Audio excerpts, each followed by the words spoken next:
امریکی خاتون اونیجا اپنے ملک روانہ، کراچی سے غیر ملکی ایئر لائن EK603 سے روانہ ہوئی۔ اونیجا کی واپسی FIA کی مداخلت کے بعد عمل میں آئی۔ امریکی قونصلیٹ کو بھی اس معاملے میں آن بورڈ لے لیا گیا۔ اسی بارے میں ہم بات کریں گے۔ بیورو چیف کراچی طلحہ ہاشمی ہمارے ساتھ موجود ہیں۔ طلحہ، بالآخر واپسی ہو گئی خاتون کی؟ جی بالکل، واپسی ہو گئی خاتون کی۔ ان کو چند دن قبل جنہ اسپتال منتقل کیا گیا تھا جہاں پر ان کے مختلف ٹیسٹ ہوئے، اور اس دوران FIA کو بھی آن بورڈ لیا گیا۔ FIA نے کئی بار ان سے رابطہ کیا اور ڈائریکٹر FIA نعمان صدیقی نے بھی وزٹ کیا تھا۔ اس سے قبل جو US قونصلیٹ ہے اس کے عملے کو اعتماد میں لیا گیا اور پھر ڈاکٹر سے ان کا فٹ ٹو ٹریول سرٹیفکیٹ کیا گیا، جس کے بعد ان خاتون کو بتایا گیا کہ اگر آپ نہیں جائیں گی تو آپ کو ڈیپورٹ کیا جا سکتا ہے، اور اس کے بعد بھی قانونی کارروائی عمل میں لائی جا سکتی ہے، جس کے بعد ان خاتون کو راضی کیا گیا اور اب EK603 جو کہ غیر ملکی ایئر لائن کی پرواز ہے، ان کو برسر دبئی امریکہ روانہ کر دیا گیا ہے۔ ٹھیک ہے، بہت شکریہ طلحہ ہاشمی آپ کا۔ پنجاب اور بلوچستان میں دفعہ 144 نافذ کر دی گئی ہے۔ پنجاب میں ہفتہ 8 فروری کو ہر قسم کے سیاسی احتجاج، جلسے، جلوس، ریلیوں، دھرنوں اور ایسی تمام سرگرمیوں پر پابندی عائد کر دی گئی۔ ترجمان محکمہ داخلہ پنجاب کے مطابق دفعہ 144 کے نفاذ کا فیصلہ امن و امان کے قیام، انسانی جانوں اور املاک کے تحفظ کے لیے کیا گیا۔ بلوچستان بھر میں بھی دفعہ 144 نافذ کر دی گئی۔ اسلحے کی نمائش، جلسے، جلوس اور دھرنوں پر پابندی عائد، محکمہ داخلہ بلوچستان کا اعلامیہ جاری۔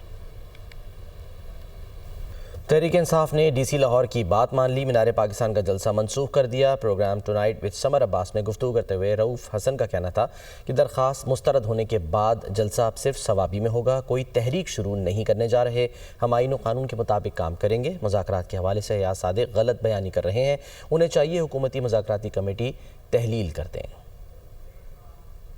میری اطلاع جو ہے وہ یہی ہے کہ ثوابی میں جلسہ ہوگا، اور جہاں KP کے لوگ جائیں گے اور ناردرن پنجاب کے لوگ جائیں گے۔ اس کے علاوہ باقی ساری پارٹی لیڈرز کو انسٹرکشنز ہیں کہ وہ اپنے اپنے حلقوں میں اپنے جہاں وہ ہیں وہاں وہ مقامی طور کے اوپر احتجاج کریں گے۔ لاہور والا جلسہ تو اب منسوخ ہو گیا نا؟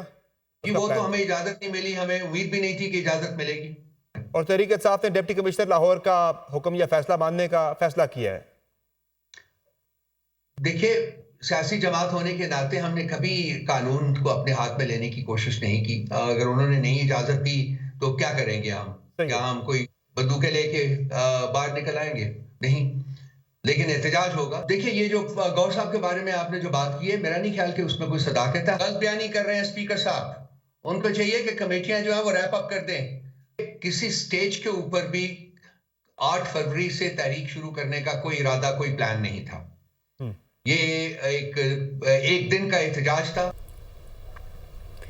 سیکیورٹی فورسز نے شمالی وزیرستان میں انٹیلیجنس بیسڈ آپریشن کے دوران 3 خارجی دہشت گردوں کو ہلاک کر دیا۔ ہلاک دہشت گردوں کے قبضے سے ہتھیار اور گولیاں بھی برآمد کی گئیں۔ اسلام آباد سے رپورٹ دیکھیے۔ شمالی وزیرستان میں انٹیلیجنس بیسڈ آپریشن کے دوران 3 خارجی دہشت گرد ہلاک۔ ضلع دتا خیل میں کارروائی کے دوران دہشت گرد برقعے میں فرار ہوتے ہوئے ہلاک۔ ISPR کے مطابق آپریشن کے دوران ہتھیار اور گولیاں بھی برآمد کی گئیں۔ ہلاک خارج متعدد دہشت گرد کارروائیوں میں ملوث تھے۔ انٹیلیجنس بنیادوں پر آپریشن 6 اور 7 فروری کی درمیانی شب کیا گیا۔ علاقے میں کسی ممکنہ خارجی کے خاتمے کے لیے کلیئرنس آپریشن جاری ہے۔ بنگلہ دیشی بحریہ کے chief of the naval staff admiral Muhammad Nazmul Hasan کا سرکاری دورہ پاکستان۔ ایڈمرل محمد نظم الحسن نے army chief general Syed Asim Munir اور chairman joint chiefs of staff committee general Sahir Shamshad Mirza سے ملاقاتیں کی۔ مالدیپ کی مسلح افواج کے chief of defence forces major general Ibrahim Hilmy نے بھی آرمی چیف سے ملاقات کی۔ دیکھیے یہ رپورٹ۔ بنگلہ دیشی بحریہ کے chief of the naval staff کا دورہ پاکستان۔ آرمی چیف اور chairman joint chief of staff committee سے ملاقاتیں۔ Army chief general Syed Asim Munir اور ایڈمرل محمد نظم الحسن کی ملاقات کے دوران باہمی دلچسپی کے امور اور 2 طرفہ دفاعی اور سیکیورٹی تعاون بڑھانے پر تبادلہ خیال کیا گیا۔ ایڈمرل محمد نظم الحسن نے علاقائی امن و استحکام کے لیے پاکستان کی نمایاں خدمات کو بالخصوص آئندہ کثیر القومی میری ٹائم مشق امن 2025 اور امن ڈائیلاگ کے انعقاد کو سراہا۔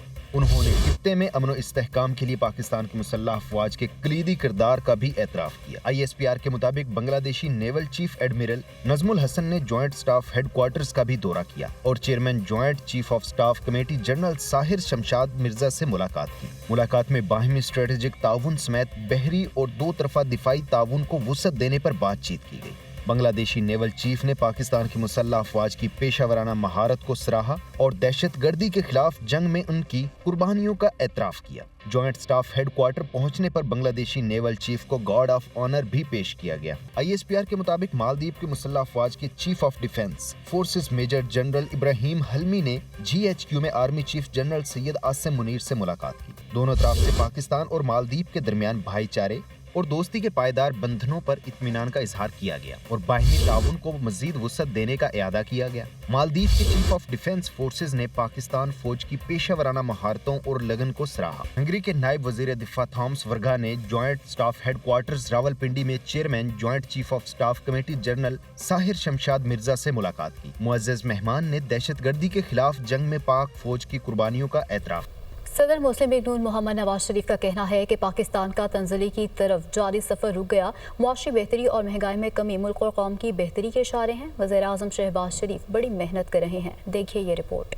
لاہور میں صدر مسلم لیگ نون محمد نواز شریف اور وزیر اعلیٰ مریم نواز سے ارکان پنجاب اسمبلی کی ملاقات۔ سابق وزیر اعظم نے کہا کہ اللہ کا شکر ہے کہ پاکستان کا تنزلی کی طرف جاری سفر رک گیا، معاشی بہتری اور مہنگائی میں کمی ملک و قوم کی بہتری کے اشارے ہیں۔ وزیر اعظم شہباز شریف بڑی محنت کر رہے ہیں۔ مریم نواز شریف نے وزیر اعلیٰ پنجاب کے طور پر میرا اور پارٹی کا سر فخر سے بلند کیا۔ MPS کا نواز شریف سے ملاقات میں پنجاب میں ترقیاتی منصوبوں پر وزیر اعلیٰ مریم نواز کو خراج تحسین۔ وزیر اعلیٰ مریم نواز نے کہا، عوامی خدمت نواز شریف، شہباز شریف اور مسلم لیگ نون کی پہچان ہے۔ یہ معیار اور روایت ہی ہمارا اصل امتحان ہے، کامیابی کی ضمانت ہے۔ پاکستان کو ترقی مسلم لیگ نون ہی دیتی ہے۔ قیادت کی رہنمائی اور آپ سب کی تائید و حمایت ہماری قوت اور کامیابی کی ضمانت ہے۔ نواز شریف سے ملاقات کرنے والوں میں فیصل آباد، چنیور، ٹوبہ ٹیک سنگھ اور جنگ کے اضلاع سے تعلق رکھنے والے ارکان پنجاب اسمبلی شامل تھے۔ اس موقع پر سینیٹر پرویز رشید اور رانا ثناء اللہ بھی موجود تھے۔